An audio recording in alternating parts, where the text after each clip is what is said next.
Welcome to the Inject Creativity Live Chat Show.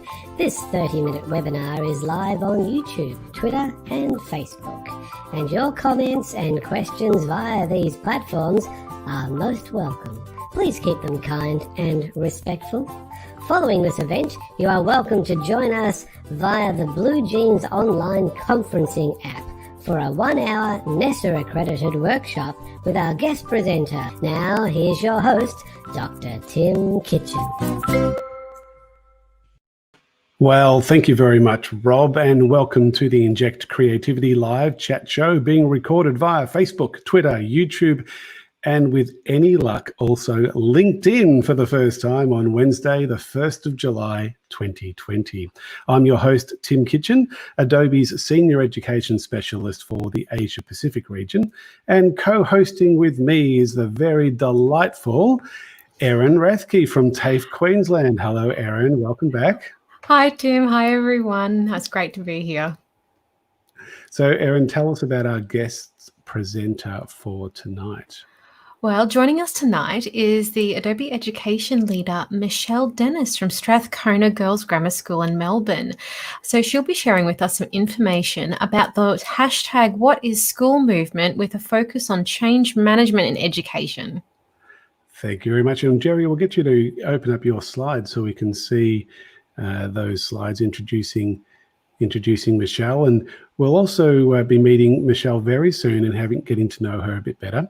Our other main presenter this evening will be our co-host, in fact, which is Erin Rathke from TAFE, Queensland, who I booked in to be our presenter well prior to becoming my co-host. And as usual, helping us moderate this session and the deeper dive event later on at the top of the hour is the wonderful Jerry Wong, Adobe Customer Success Manager. Jerry, how are you? Good evening, everyone. I'm very well, thank you. So I'll be moderating the chat tonight. So please ask questions, make comments, and let's just make this chat as interactive as possible. And don't forget that we'll be crossing to the Blue Jeans app, and Jerry's about to bring the banner up so we can have a look at that well in advance.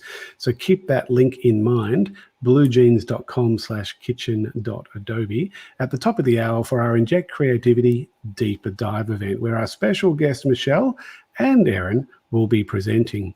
Erin, can you introduce our special guest properly? Let's bring her to the screen. Okay, so thanks, Tim. So Michelle Dennis, she's an Adobe Education Leader and the Head of Digital Learning and Innovation at Strathcona Girls Grammar School in Melbourne. She's also a committee member of Pixel Ed, the Multimedia Teachers Association. Welcome, Michelle. Thank you so much for having me. And Michelle, we are chatting today about the hashtag What is School movement, and that's an interesting one because I don't know a lot about it. It's going to be interesting to find out more about it. And I'm going to encourage those of us who are watching this through Facebook and through Twitter and through YouTube and now LinkedIn to please throw in some comments, throw in some questions to Michelle, and just make this part of an interactive chat show that it is. The more that you contribute, the more interesting it's going to be for everyone. Michelle, did you, sorry, Erin, I think you've got some questions for Michelle. Yeah, well, actually, I've got a question for you, Tim. I believe there's some history between you and Michelle's school, Strathcona. Is that correct? Well, I'm glad you said Michelle's school and not just Michelle. I've known Michelle for a number of years. In fact, she's working at the school that I taught at for 13 years. Wow. And I think, Michelle, you were actually a student at that school, but I think you missed out on having me as a teacher. Is that right? Yeah, I missed you by a little bit there. Only just. But it's been great to see Michelle's career develop over the years and to see the work that she's doing at Strathcona. And I had the great pleasure of being a parent at Strathcona as well, right up until last year. So I've seen Michelle's work firsthand. I haven't been a colleague of hers, but I have been a parent at the school. So I'm coming in from a range of different perspectives here. It is a wonderful school, isn't it, Michelle? I love it. It's fantastic. Yeah, very amazing learning community. And of course, one of the best parts about Strathcona is the television studio. Wouldn't that be right? yeah, I'm just making everyone jealous as I say yes, which I did not bring about. I think you can guess who introduced it, and it's an amazing resource. It was. We had the pleasure of building a custom-built soundproof TV studio when they updated their arts area.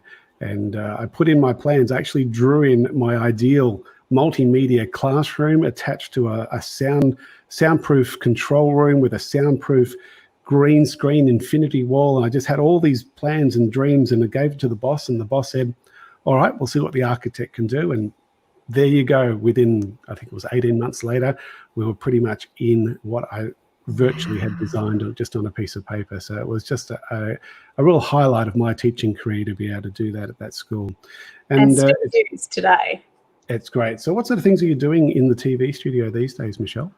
I'm doing a little bit of, at the moment, VR work. So things like filming it in green screen and then putting it into 360 films, which is kind of a bit fun. It's also a really great space to be in VR because you're less likely to knock something over. We're doing recordings with like the preps and the green screen, as well as starting our own podcast. So we're using that studio for filming and having that that really fun podcasting space. That's terrific. Those girls are very lucky. Erin, before you ask Michelle the first formal question, let's just find out a little bit more about her. Tell us, Michelle, how long have you been teaching? Oh, I think it's 14 years now. No, 15. I'm losing track. That's the bad sign, right? Does COVID year count as 2? It could, yeah. And tell us about the journey that you've had. What schools have you worked at? Well, I started way back when at Strathcona for a year, and then I went to Mentone Girls Grammar School. You're noticing a girls kind of theme going through here. I was there for 13 years before I started at Strathcona 3 years ago now. And I've been teaching VC Vet Creative Digital Media for all of that time, which is, in my humble opinion, one of the best subjects you can have. It's a vet subject, so it's got those real industry links for students. It's a great introduction to the creative fields. And a big part of your work at Strathcona is, I suppose, change management too, because you have this whole school role in terms of integrating ICT across the board. How are you finding that role? It's very interesting this year in particular because I love bringing change into schools. It's one of those things where you look at what the possibilities are, how technology can really bring about change and transform learning. And then this year happened, and suddenly things got, in some ways, a lot easier as well as being a lot harder because all those teachers who just did not have time to learn how to use technology, which is understandable, all of a sudden they were listening in a way that I've never seen before. Everyone was open to learning, everyone was open to making mistakes, and it's been a really exciting time in education. I think in 2 weeks we completely had to revisit and rework what school looked like. And I would never attempt to do that kind of level of change in such a short period of time ever before. It was amazing. I was actually working with you when that all happened. The very last face-to-face event that I did this year was at your school with your teachers and with your Year 9 students. And Jerry, if you're able to find the banner of the CreateEDUTV channel there, find that banner and bring it up, because we ended up documenting that day we did with the Year 9s, and there's a lovely video. If you scroll through the videos on that channel, you'll be able to see the one with Strathcona, which is now on the YouTube channel too. I don't know if you've noticed this, Michelle, but on our official worldwide Adobe for Educators YouTube channel, you feature. That video is now on the international channel. So it features in 2 places, on CreateEDUTV and on the Adobe for Educators YouTube channel. So it's a great story, and it's always a good reminder to see what we were doing. You're now back face-to-face now, Michelle. How have you found the change going back, and how have the teachers coped with that? It's been very interesting because we have had to have that kind of slightly hybrid model. There are some students who haven't come back to school yet. Thank goodness we're in holidays. But what I found was that our students were they were amazing online. We had almost perfect attendance, which was really interesting. The quieter voices were in fact sometimes the more louder voices in the online world, and differentiation was a lot easier to do in an online environment. You were able to meet kids more at where they are rather than treating them all as a whole. So there were many surprises with the online environment. Then coming back to school and being back in the physical space, I have to say I stepped into the classroom, looked around and went, I can't think how to do the same kind of teaching in this physical space. And I started having to almost reinvent my physical space to get the same kind of groups and same kind of workspaces as I'd been using online. So it actually was really challenging. Yeah. So like you would use breakout rooms virtually and then everyone could have their own space and come back together, but obviously in a classroom they can overhear each other and get distracted, I'm guessing, or and noise, and I could flow between those breakout groups really quickly. So the students call me and I'd like pop in and then pop out and into a different group, like almost instantaneously with my little cape. But in the real world, it takes a bit of time to do that kind of shift from one group to another, and it's a lot harder to just duck in for 2 seconds and then duck out again. So I ended up actually flowing way outside my classroom, using some of the spaces just outside the classroom for some of my outside groups, and using Microsoft Teams still while in the classroom so that kids at home could still ask questions. So I had to kind of really look at teaching again with a very new way of thinking. And then my next step was, if I'm looking at this way, how can I make the whole school start looking at our learning experience and take our new discoveries and our new way of being into the future, because there were a lot of benefits as well as all those struggles. That sounds like, oh, sorry, yes. I was just going to say, there's a question there about, did I find if any of the students struggled with the technology aspect? And that's a really interesting question, because I do have to say, the school that I'm at, the students are, they are well resourced. We are a device school, so every kid has access to a device. 1 or 2 had issues with Wi-Fi, but for the most part, they had access to the Wi-Fi that they needed to connect.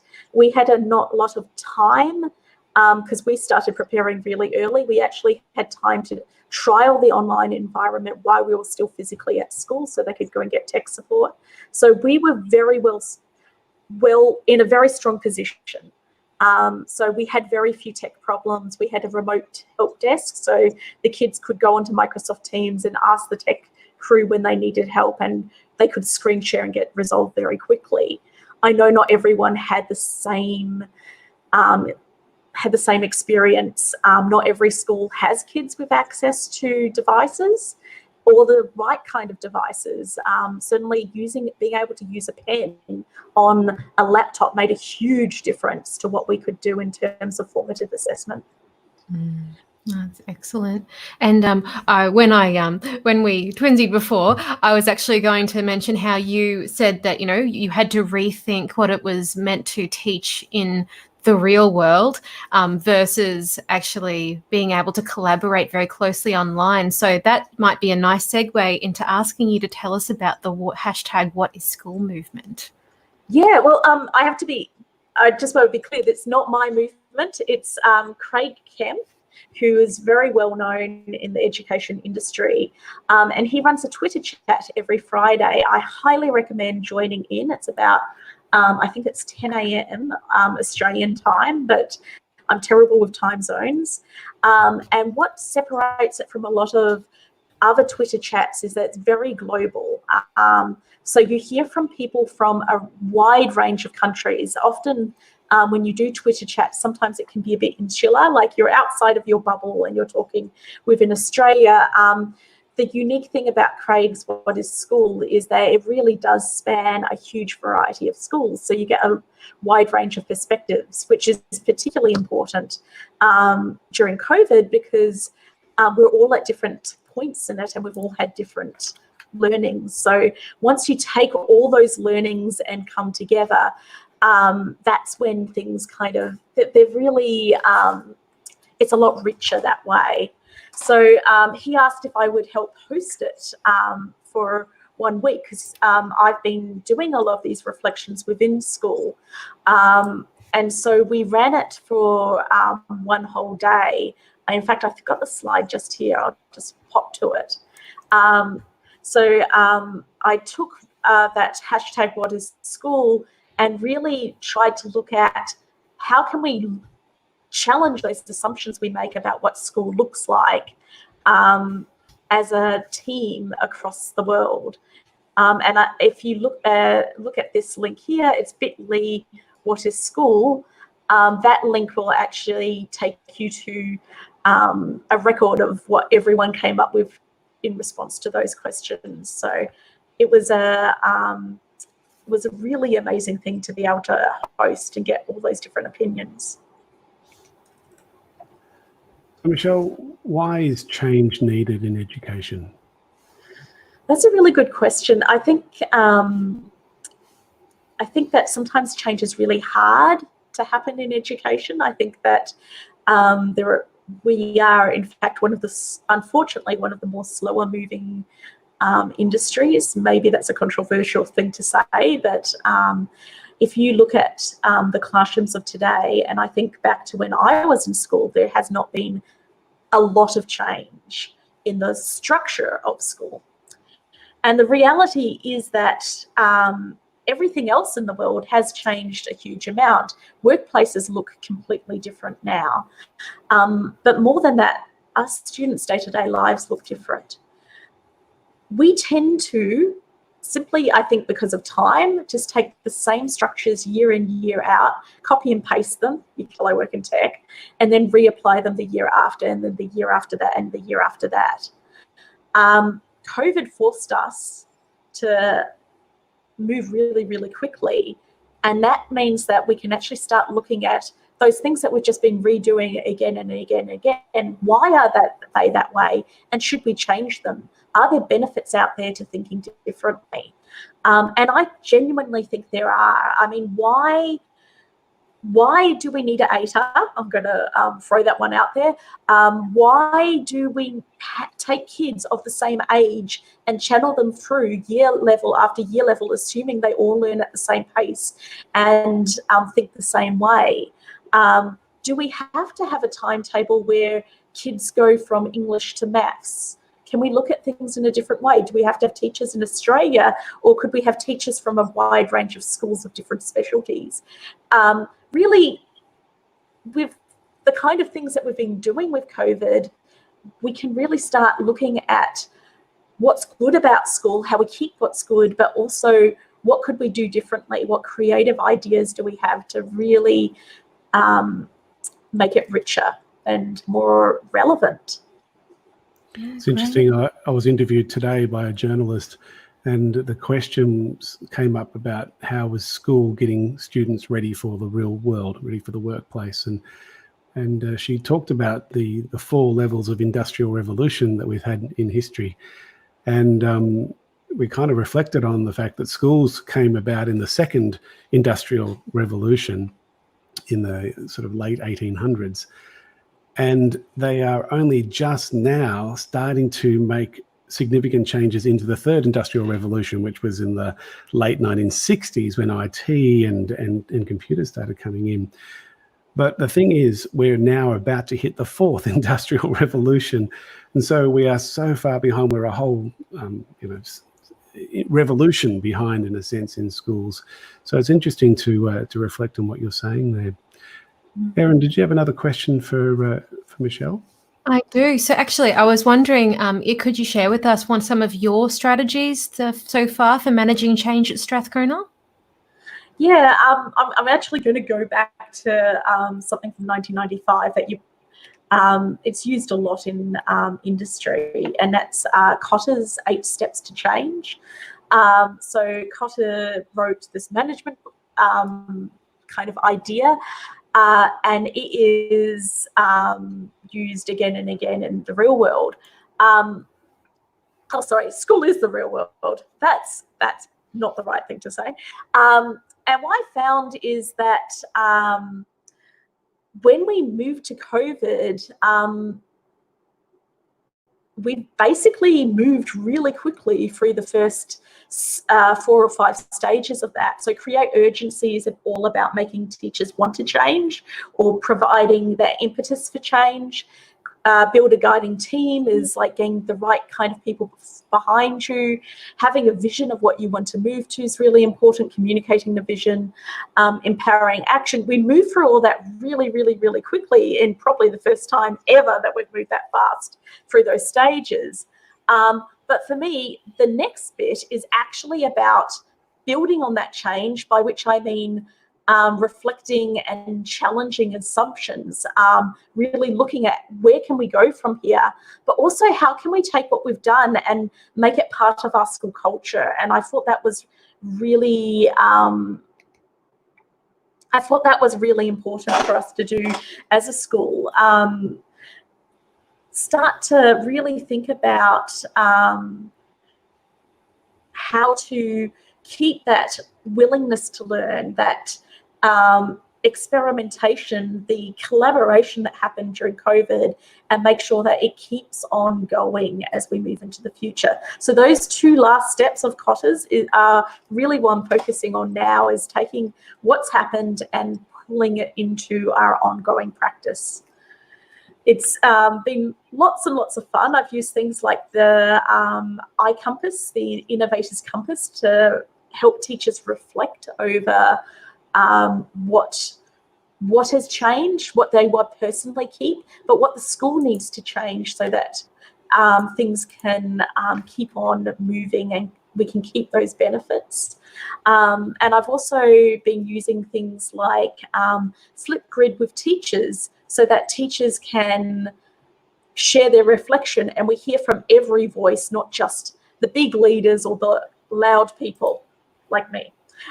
So that every voice within the school can be heard and sharing what they've learned, because sometimes the most surprising changes are the ones which otherwise we wouldn't hear about. Interesting comment here from a Facebook user. Imagine having live events like this with, I think it's meant to be expert speakers, where teachers facilitate the discussions in the way that Tim does for us, not for every class, but on a regular basis. And I think that's something that COVID-19 is making us become a reality.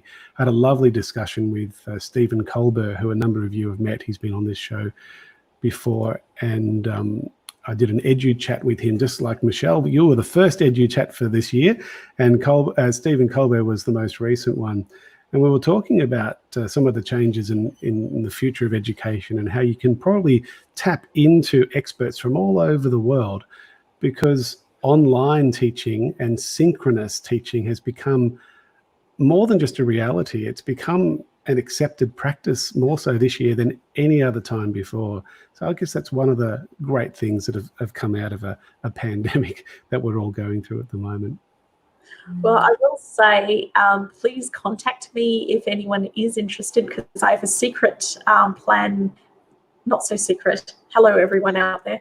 I have a plan in the works for something happening on Friday afternoons. I've got a school in Malaysia that I'm talking to.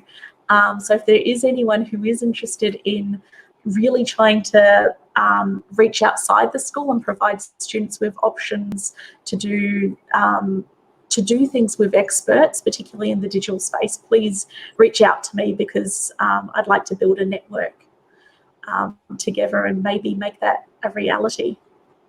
Oh, that's great, Michelle. And when we move into the Deeper Dive event, we'll get you to put your contact details into the chat.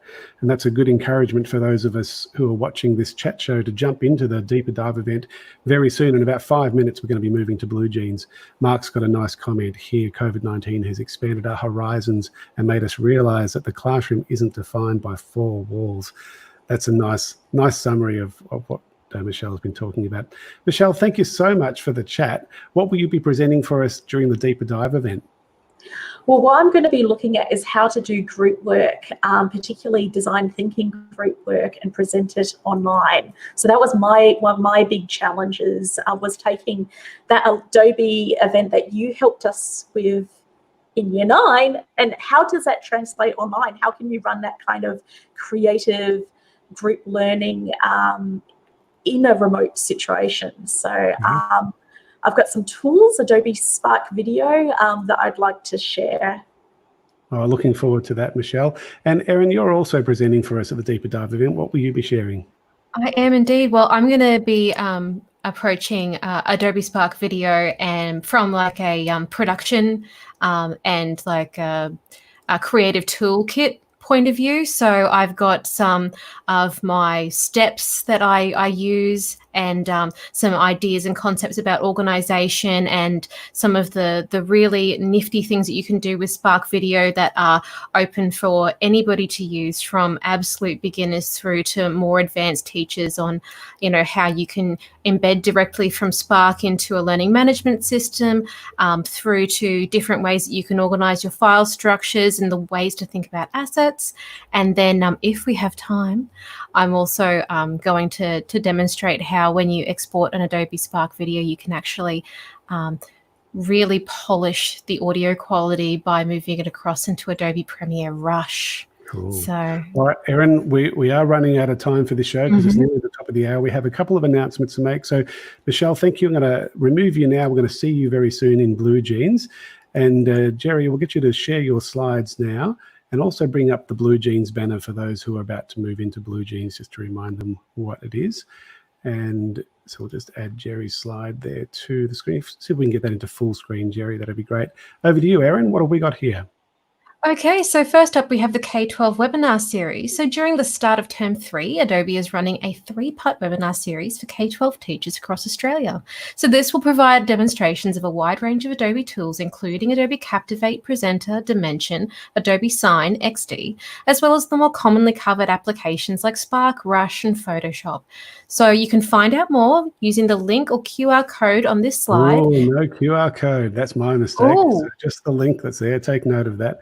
We'll put it into the chat during the Blue Jeans session. Indeed. So when the link is in the chat, and note that for New South Wales teachers, this is a NESA-endorsed PL opportunity. So we'll count towards your required NESA hours of professional learning.